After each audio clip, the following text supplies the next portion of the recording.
Okay, FM 101.7.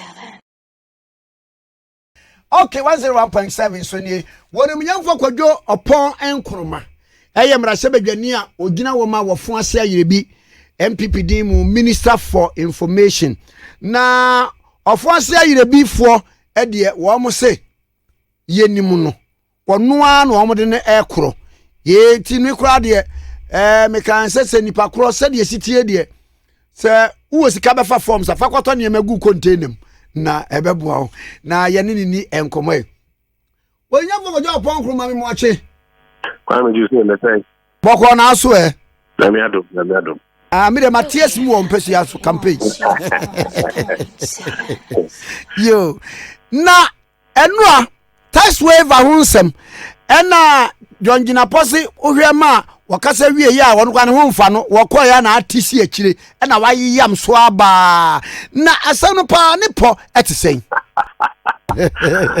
kwai me beze me gidi ze nyini ata samo kan na nyen kontompo no peso di nebia na o kana kristian keke because debio o se ne ho mfa no etinu anu kra no o make a statement ni wie no ena wa bow before the speaker ena okoye wokoya na utisi akire ene ye behwe enye no na me ka se me pese me gidi ze kontompo na no peso sa ebia na o kana kristian keke idanse me di kan kata ansa no kata me na me kata wi ya ansa no kata no kata wi ye no o de ase bi chato asamo o ka chato na parliament na o ka wi ye pe na trom o fi chamber na me sorry gina me na say yin me man kata ase me nya ni chamber te o say e man no twesan e ho na Mr. Speaker e friend is on between asem ni nsan a e hwe na ye hu no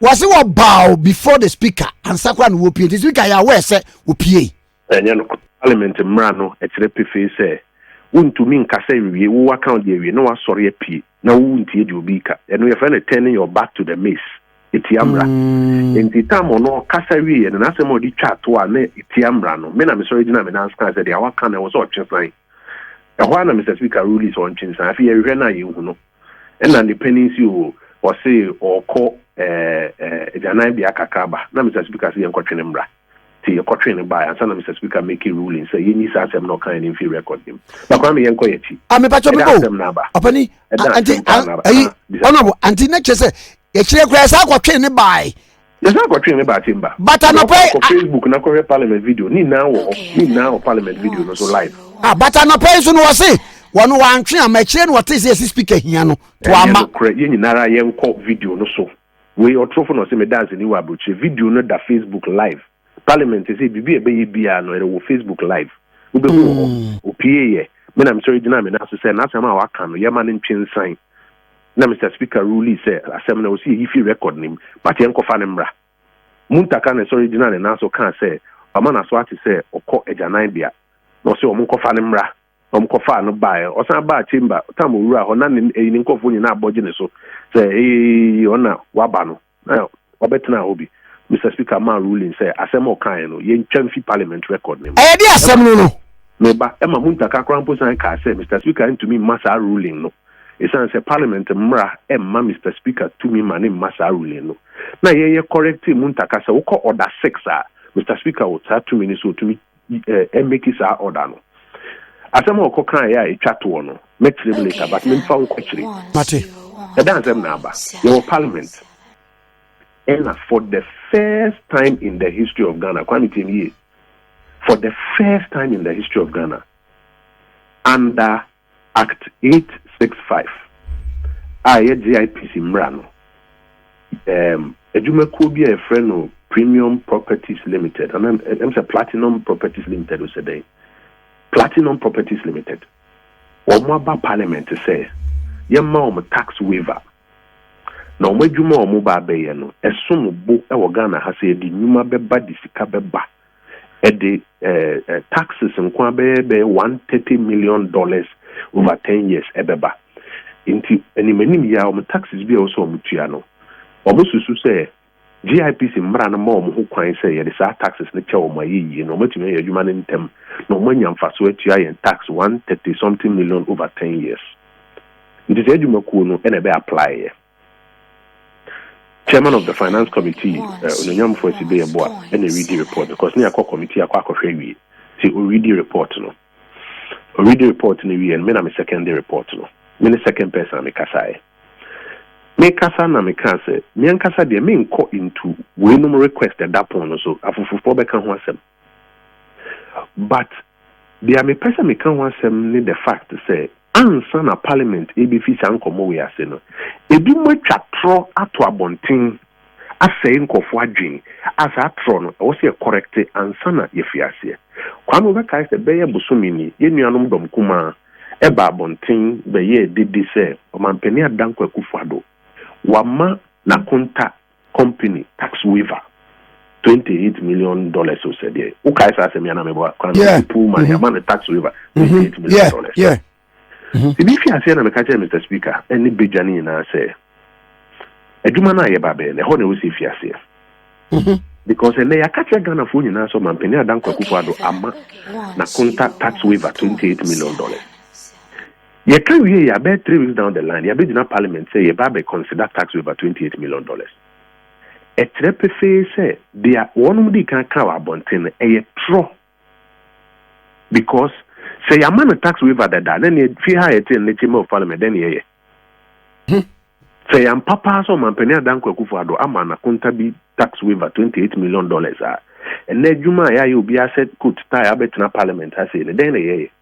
Say the man that then ye was say. Honorable Maye adisua kakra sa you know a ba parliament no hwan na de ba ye anan hyemu ya na hwanum na timi present e ba parliament mamodwene ho. Eno na me kire mu no. Okay.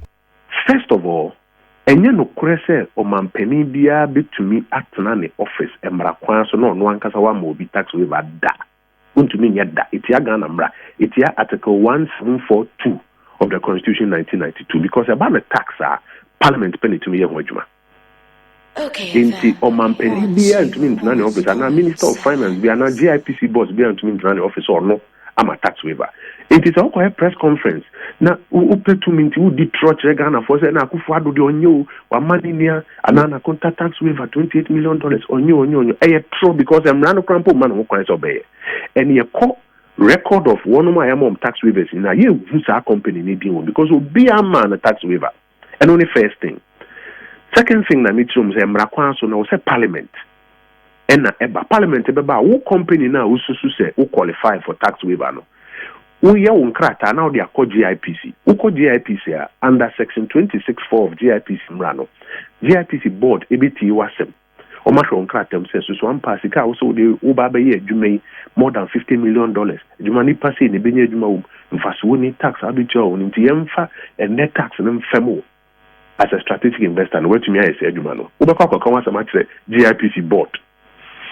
GIPC board jitumu a Ombe krata ediako finance ministry ene cabinet say yen openi wabeka na samatre ehwe nkrata mu yen ne yadwin say o qualify enti yen kosre parliament for emphasize tax no emfem no ikodu cabinet be ma to me krata say yama permission say ko parliament na ko kan wasem enti ye ko parliament abon say application na abano finance minister Eddie Ababe to your say because on na taxes or GG say GIPC for the abase emfa tax in femwa or the say GIPC board under section 26(4) almost a company who so qualify or mranimu into emfa ni the 70 parliament mo hwe na mo consider enunti na nra ye call parliament it is only namsa Akufo-Addo ama tax waiver and nra ye call ye the parliament e tro ni bia no ebi ni sa no pay me kwan put na me pese me fa ne so mini ano na ye bia afresem no oka. But say as empano can they drop because men am di can kasa first. But be that as it may, in the assembly be done in parliament. I feel in parliament here come near as a company we say so one pass or more qualify and answer or more qualify. And run in there, you do one boo you say I do qualify you be mom. So more qualifier, you fem mom.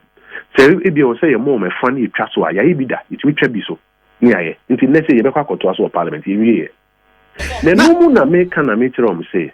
And the first time under section 26(4) no aban bi the upper parliament because 2013 no we John Dramani Mahama no a president at time on the finance minister and the GIPC boss no mo tena dem ehye kokoam yehwe osomesi anima ye so wo de susu se wo se tax waiver me ama na krata se ya ma waiver ye mfe mba parliament da na nipa kro no otwene ne ma support no twefam me na me ka kiro ne obi na e ka kiro mo wo nkrata di adanse me wo nkrata ni na metumi abo enra on the floor of parliament me bobo ni na edi bako me bobo ni na edi on the floor of parliament and metumi abo bobi di akiro ba cho bobi di chem adwuma ko te se Ecobank bank is Ecobank on the 29th of April 2015 Oman a tax waiver 11.5 million Ghana cedis Oko Kumasi any tax waiver say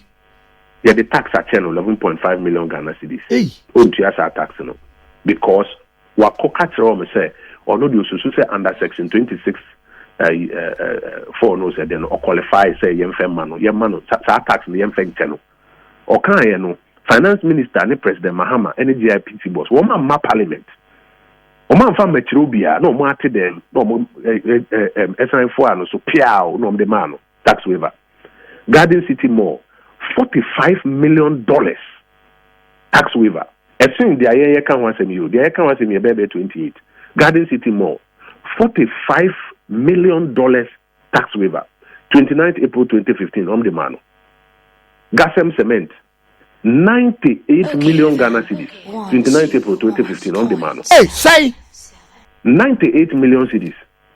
Hey, okay. Boston Investments $39 million on the man. Wilma Africa, I know the 2016 January $27 million on the man.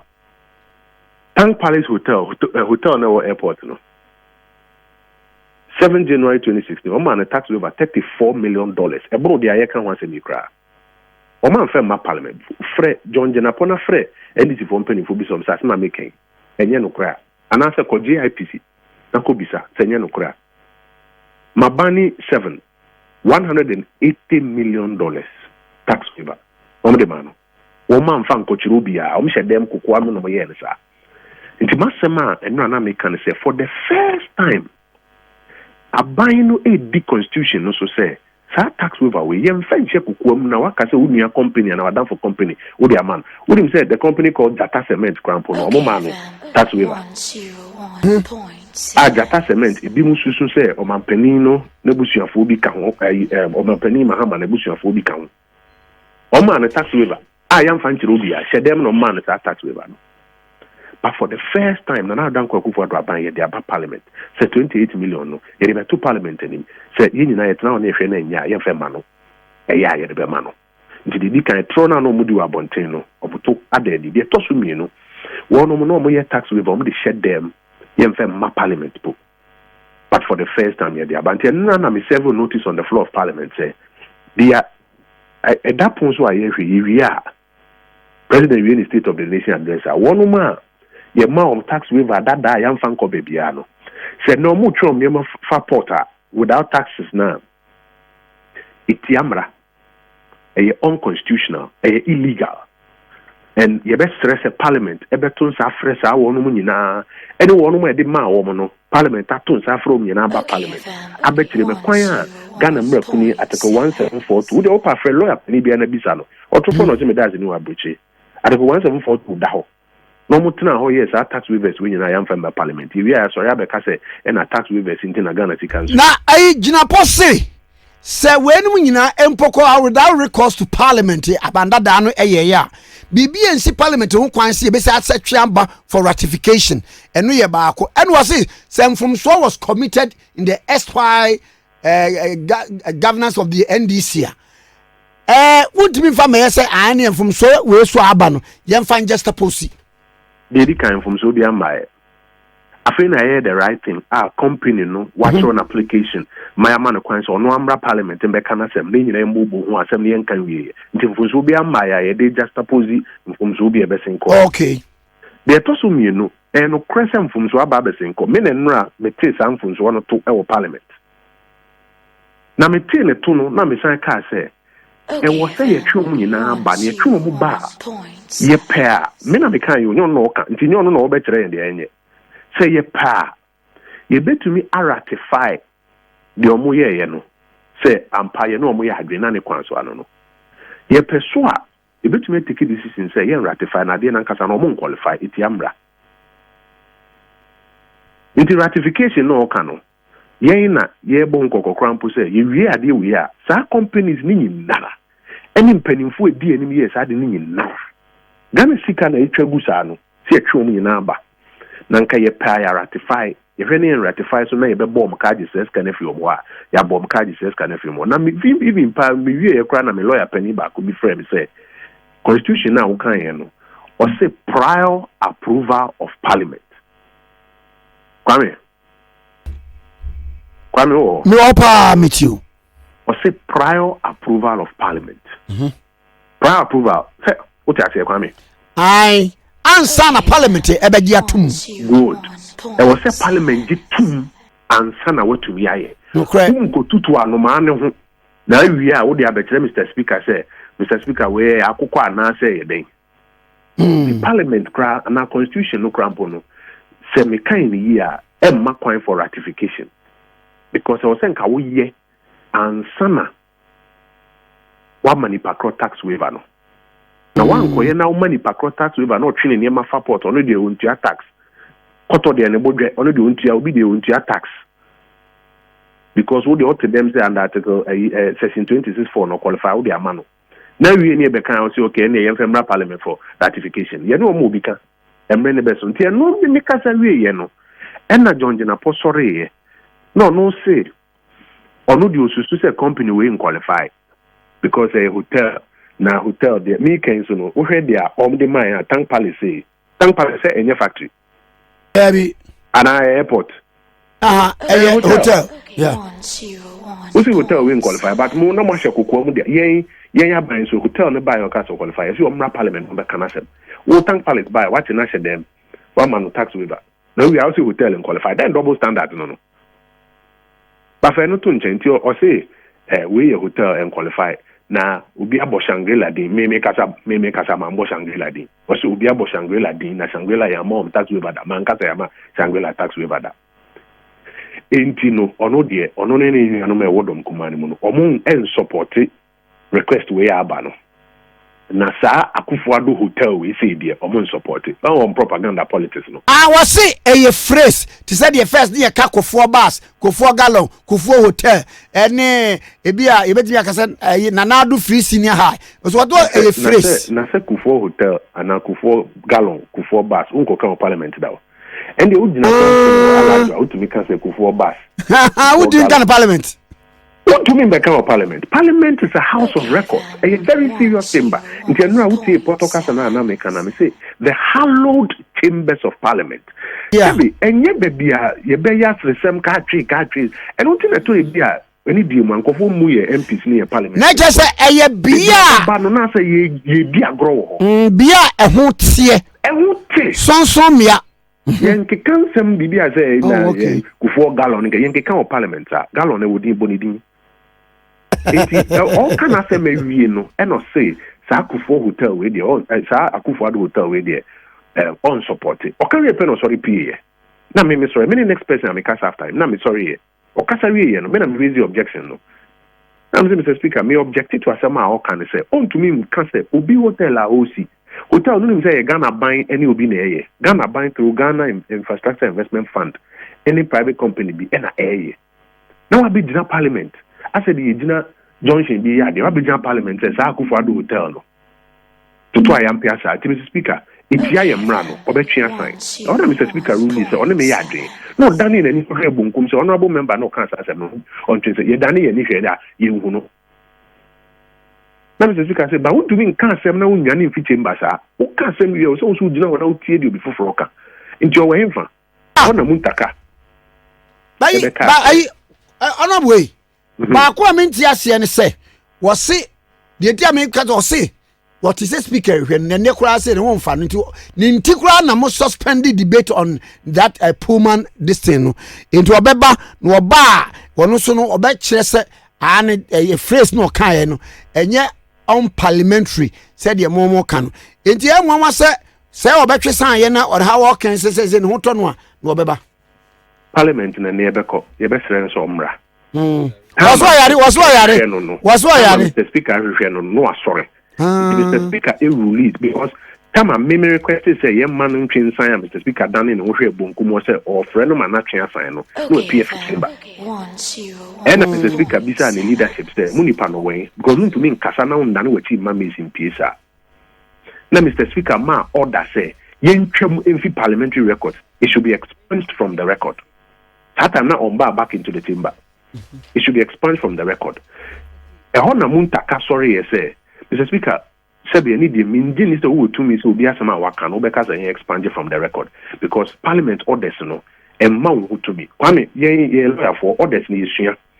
Muntaka kan sa na ka say muntaka we penny but e bia emrana na unche dan steady a call order 6. Mr. Speaker will to me say okasa. Nti Mr. Speaker ka say ntwemu ane kwa so ano no. And muntaka and challenge bi motena sidin.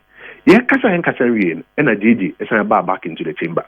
Oba no one in for budget so yi di and obetna say ja ono na wabom waka bibia ayeyi enti obetna say na Mr. Speaker bisa Matthew Nyindam yen leader say baby aye du e ko 2 o'clock yen day no say yen suspend the house yen call for committee of the whole meeting and na ye betwa nsema aka no so enti emobia mbedane bibia ni mfa nkata obia me kwa dem so say agro na ebia like all can because maybe a one go JJ madam papa maybe a one I see in tikwa na mo suspend here okay when say no you fear here chairman read the report no me second emotion or no JJ ekasa ye beto debate no so ne now hopefully and they take your vote near the according and the key thing they say one mo bia no mo ye no hundreds of millions of Ghana cedis ama parliament da and I don't know the we you be from your number back to Parliament because Ghana can into me moving to Fenchesa. You be from your number Parliament to come and answer for Saturday we are. What money are here for? They are NDC pencil or more tax waivers, companies or more tax waivers. I am Fenchobia. Almost share them or Michelle Kukum and more tax waivers. No, penny 4 years I no any companies are on the mom in Narano. Me as member of Parliament, I'm not speaking as Minister for Information. We are buying drinks. We me casa or Francia you before them. So hundreds of millions now. You demand companies we are tax waivers are. Young country Anchubiana, you demand Kukwasi. But per se, you free one woman now back. One woman my and sana companies are benefiting and you from your number back. Now say I am Rama who can say to me consider for possible ratification. Say omo qualify na o si twemu a ye twem na de wo say charge o no mutua back to o mine no say charge o mutua back to o mine. Okay FM 101.7